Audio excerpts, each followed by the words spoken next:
Layo ng DOST na maging AI-powered innovation hub ang bansa bilang bahagi ng kanilang National AI Strategy Project. Yan ang ulat ni Denise Osorio. Sa gitna ng mabilis na pagbabago ng teknolohiya, patuloy ang pagsusumikap ng Pilipinas na maging globally competitive sa larangan ng innovation. Ayon kay DOST Secretary Renato Solidum Jr., mahalagang pagtutok sa mga proyektong nakakatulong sa negosyo, edukasyon at sustainable development. The NICE Philippines charts our course to position the country as an AI-powered innovation hub in ASEAN, ensuring that Filipino enterprises, researchers, and communities benefit from the opportunities AI presents. Sa sektor ng negosyo, tampok ang Dizlog, isang all-in-one platform na nakatutok sa HR, inventory at iba pang operasyon ng mga MSMEs o micro, small at medium enterprises na nakatulong sa halos 5,000 mga kumpanya. Nakabatay ang kanilang modelo sa mga pangangailangan ng mga negosyo para makapagbigay ng solusyon na tutugon sa kanilang pag-expand. Well, helping small medium to businesses with our solution, with that amount and the capabilities, especially those very small businesses, they don't need to subscribe to any other solutions like, a separate HR management software, inventory management software. They can have it all in one. So by that, giving that capabilities to small business owners, we can be able to uplift their business as well.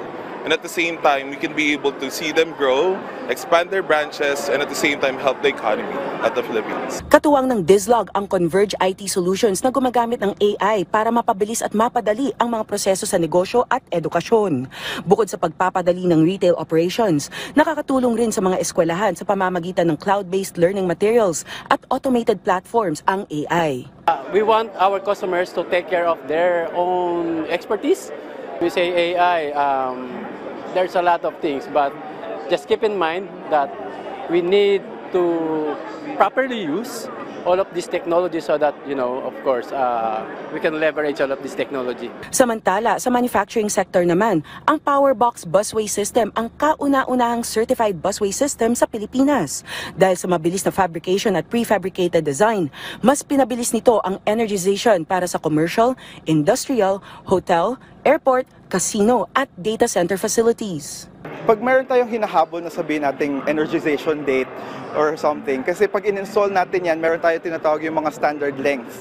So ang difference niyan is pag meron tayong mga missing link na hindi na kailangan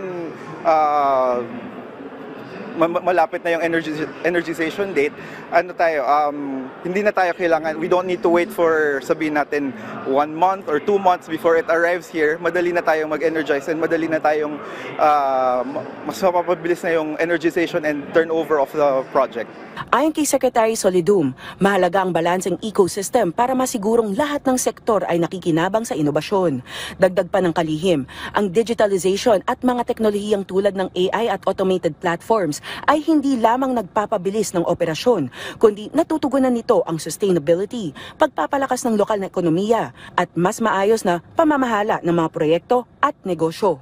So that we know which problems need to be addressed as soon as possible, especially so if it's part of a large industry.